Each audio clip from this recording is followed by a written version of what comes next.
What's up, folks, and welcome to Indie Ramble. So, I got a rhythm game for you guys today, and this is a genre that, despite me not being very good at it, I generally really like. And it's been having a little bit of a resurgence lately, which is really cool. Metal Hellsinger, oh, that game is a treat. It was one of my favorite games of last year. And this is a new indie one that I saw come across my radar, and I was like, oh, I really want to check this out. But there's going to be a lot of caveats on this one, unfortunately. So this is Gun Jam, and this had a demo during a Steam Next Fest before, and I didn't actually play it at the time. I missed it. And what I saw of the Steam reviews of this was a lot of people saying that the demo set expectations that this game didn't meet. And this feels like a game whose development has a story behind it, because while the core of it is really, really solid, it's got a lot of very strange omissions that I'm going to talk to you guys about here. So, this is the way it works. You pick a song. The game has a fairly extensive OST with, trip hop, EDM, metal, and fusion track in it. You can also import your own songs, which is kind of cool. This is a song that maps out really well. I won't be able to play it because I'll get copyright struck. The process of importing songs is not as easy as I'd like it to be. You've got to dig into a deep Steam folder and drop tracks in there and have the game recognize them. But what it will do is when you bring this in, it will generate what's called a beat map for it, which is sort of the core gameplay element of it. And then you have multiple levels that you can pick through, which have different kinds of gameplay types, different characters that play in different ways, which have their own special what they call overdrive abilities, which I'll show you. And different difficulties. This game is not easy. I have not actually completed an arena mode yet. I always get my arse beat when I get to the final boss. So, but I'm going to show you how this works here. And it's straightforward at its core, but easy to learn, hard to master, I guess is what it is. So, what you got to do is you have to either shoot or dodge on the beat. You have different types of guns in this that are represented by the different colors and icons that will come up in the beat map there in the middle. The guns switch automatically. You don't have to do anything with that. All you got to do is hit the beat, and the longer you stay on the beat, the greater your score builds up, your combo builds up, and the better you will score overall. And what's interesting about this is that though you'll be tempted to always attack on the beat, you don't always want to do that. It will put you in situations where it makes more sense to dash and to basically run, especially when you get against the bosses. That's something you want to do. And as long as you hit the beat, like I said, it doesn't matter whether you're shooting or dodging, it will still count towards your combo. Missing the beat is the only thing that hurts you. When I say hurts you, I mean hurts your combo. You obviously can take damage from the enemies, and if you take too much, it's game over. And that will get tricky because, as you can see, you have to juggle a lot of things here. By the way, my gameplay is going to suck because playing a rhythm game and talking over it is just not something my brain's equipped to do. So I play this better when I'm not recording, I promise. But yeah, so you have to juggle a lot of different things. In this arena, there's these turrets that will shoot at you. There's various different kinds of enemies. There is a decent amount of variety in this. They all have their own different kinds of attacks that you have to watch for. You're going to have to deal with crowd control, and there are bosses in this which are brutal. This game is going to challenge you, and I think it's made to do that, for sure. Now, you're going to see one of the core problems, though, and this is frankly not a problem unique to this game. It's something that rhythm games in general very much have, which is that you're going to be pretty much constantly staring in the middle of the screen to make sure that you hit the beats properly, right? And, even the old Guitar Hero games had problems with this kind of thing. If you're following the music map, you can't really take in a lot of what else is going on around you, because if you take your eyes off the center, unless you memorize the song, you're going to miss things, right?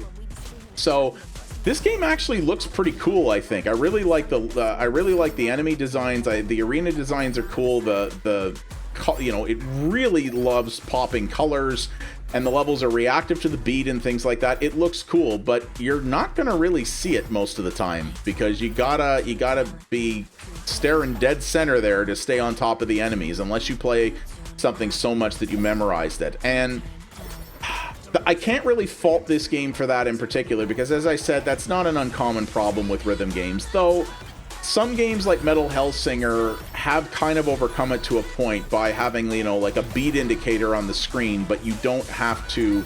If you can follow along to the music itself, you'll be fine. And you don't really have to stare at the center of the screen. This game, not so much, because the beat maps are designed in a very particular way. So different parts of the same song, or different, you know, say verses and choruses of the same song that sound the same, won't necessarily have the same beat maps. So if you want it, you could practice enough to totally memorize a song if you wanted to, but you can't necessarily master it just based on listening to the audio alone. To a certain degree, you've got to follow the beat map, which is kind of a pain. I found as well that the generative beat maps for songs that you can import are okay. They definitely prefer electronic tracks, something with a very well-defined, repeatable beat. If you want something not like that, it's going to get a little bit... It will get a little bit muddy, and you'll be kind of like, this doesn't really feel like the song in some cases. And we'll get into, you know, what you can or rather can't do about that.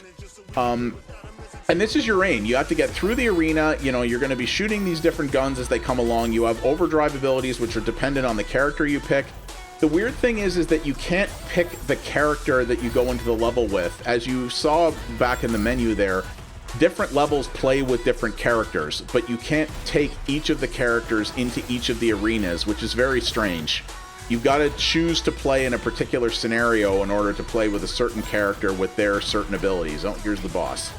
So, and this is the thing. Remember how I said you got to learn to dodge? Exactly. Well, this is what you got to do here. This boss is almost Soulsian in that it has a particular pattern, and if you just want to shoot at it constantly, you will not make it.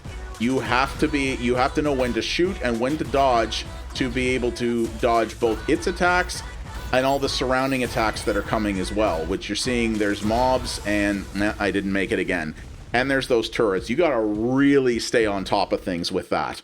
So that's a thing to keep in mind. And you can, but as you can see here, there's different characters, but they're restricted to certain levels, and that's what you've got to stick with. And that seems very strange to me, not being able to pick and master a character, but have to pick and master specific levels with those characters is a very strange choice to me. But I mean, look at these levels though, right? Like, they're gorgeous. The levels are gorgeous. It has this almost Tron-like aesthetic, and the level designs are intricate, and you know, there's multiple different paths and ways to traverse around that you have to learn. You know, there's a lot of cool stuff there.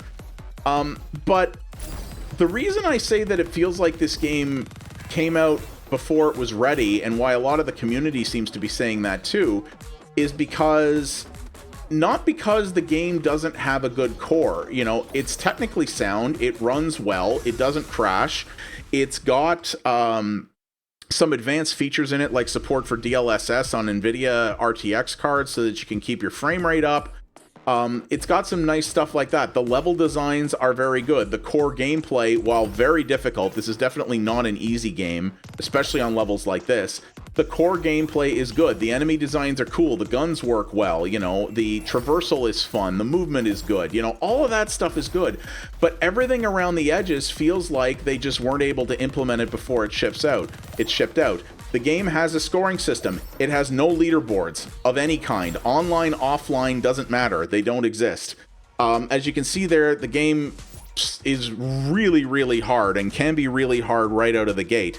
There is no tutorial. Now, the lack of a tutorial doesn't really matter that much. This game only uses a few buttons. You can learn it very fast. That I'm not really going to fault it for.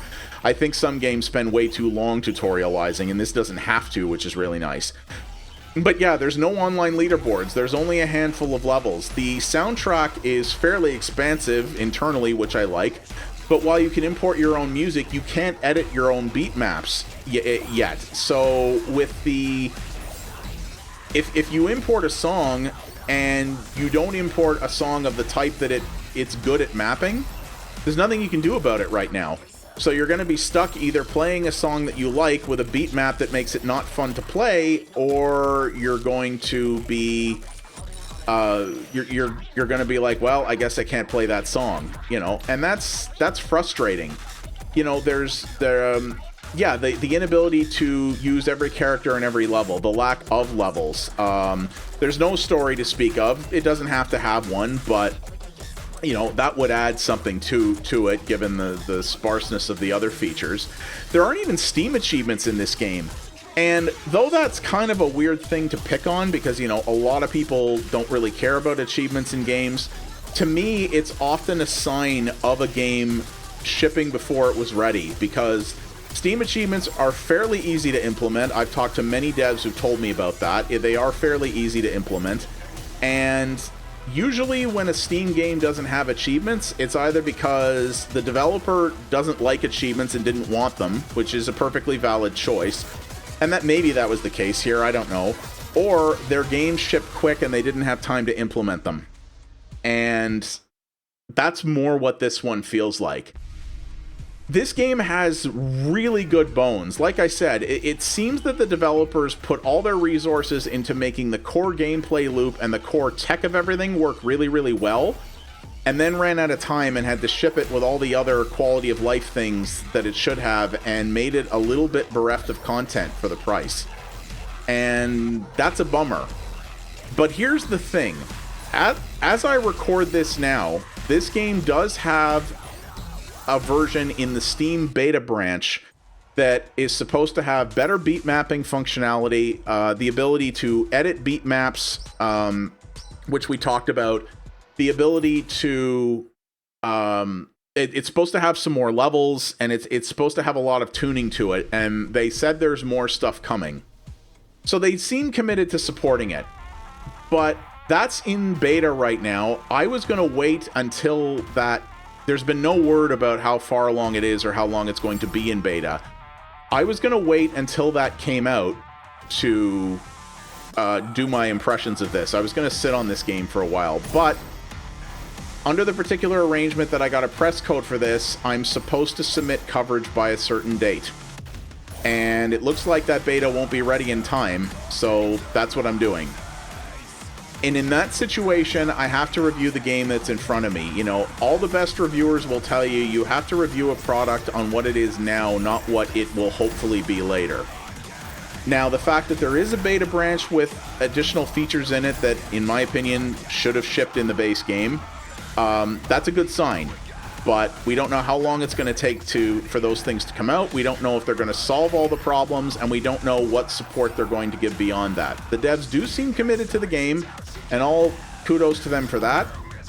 And I don't know the business realities, but speaking purely as a player, everything that's in that beta patch and more, frankly, should have been in the core game. And I think if they couldn't have gotten those things done before their ship date, then they should have delayed it. You know, I always say, when it comes to game delays, get it right, not fast. I'm always happy to wait longer if it means we're going to get what we should get. There's been a million games, particularly in the AAA space in the last few years, that have demonstrated that people need to learn to delay things. And it feels like this one really needed that. This could eventually turn into something really, really awesome, because they nailed the core of it. They nailed the musical gameplay, they nailed the aesthetic, they nailed the cool level design, they nailed the interesting weapons. All of that stuff is here.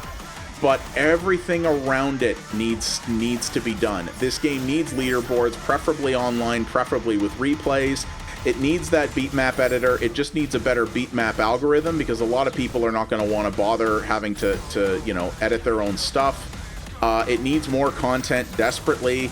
And it just feels like it's good that it shipped with the core here. If this game shipped with all those features, but they were half-baked and it wasn't technically put together very well and things like that, that would have been worse. It absolutely would have been worse.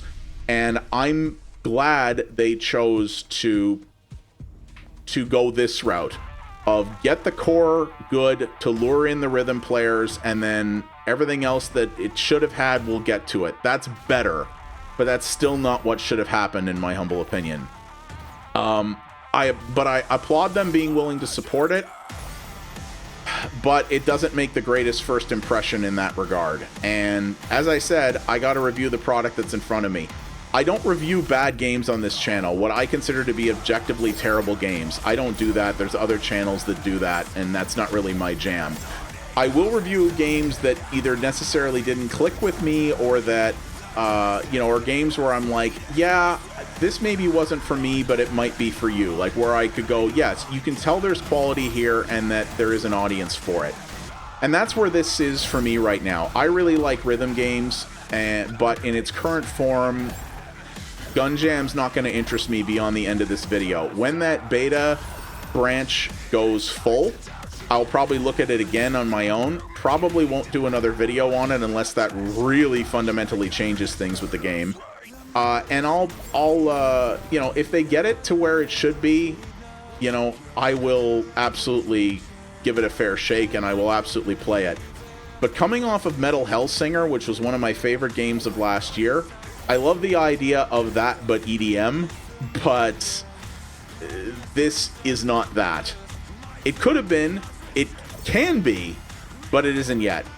And that's kind of where I stand on it. But if you really are into rhythm games and you don't care about that ancillary stuff, you're like, I just want good, hardcore, difficult, challenging, rhythm-based gameplay, this does have that. It absolutely does. The core of it, its bones and DNA are excellent, and it is really got some good stuff going on in that department. It is fun. The core gameplay of it is fun, other than the, I think, kind of unfair difficulty spikes. The core of it, case in point, the core of it is really, really good, but it needs more than that. You got to have stuff around the edges to make that, to just add those features that make it stand out versus its competition, and they just haven't done that here. But I see where it's cool, and I think it's worth watching. If you're someone who really does like rhythm games, my suggestion would be either pick it up and give it a try, and if it doesn't resonate with you, don't feel bad to use the Steam refund policy and maybe come back when, it's got things there. Or if you can tell that you might like this, but you agree that it needs more time in the oven, then just follow it on Steam. And that way you'll get notified of when news relating to the game happens, and when those patches come out that, add the features that they promised, maybe then give it a look and see. That's something only you can decide for yourself. But yeah, there is a great core here and something that they can do better with, and it seems they want to. So I hope that's the case. As it is right now, I'm probably done with it here, but that's not to say it couldn't win me back. And we'll see what it does at that in that situation. But yeah, that is Gun Jam. It is out now. As I said, it's not that the cake is raw. It's not that the cake is inedible, but it's not fully cooked. It needs more time in the oven. They got a good recipe, but it needs a little bit more prep time to be truly worthy, I think, in that case. So thank you very much for watching, everybody. I do appreciate it. If you liked what you saw here, please do all the normal YouTube things. Those do help the channel out a great deal. Leave a comment down below. Tell me, are you interested in this? Is the core gameplay of this enough for you? Do you care about those other features or not? And what are other rhythm games that you like? I mean, this is a genre that's getting a little bit of a resurgence, which makes me very happy, because though I suck at these, I love them. And I would love to hear more about what other stuff out there is interesting people. So, and as always, you can follow me over at twitch.tv/pxabstraction for multiple variety streams a week. I cover other indie games over there as well as retro stuff, including a bunch of things that are better suited to streaming than YouTube. We have a fantastic community there, and I would love to see you be a part of it. Thanks again, all, and I'll see you on the next Indie Ramble. You folks have yourselves a good one. Take her easy.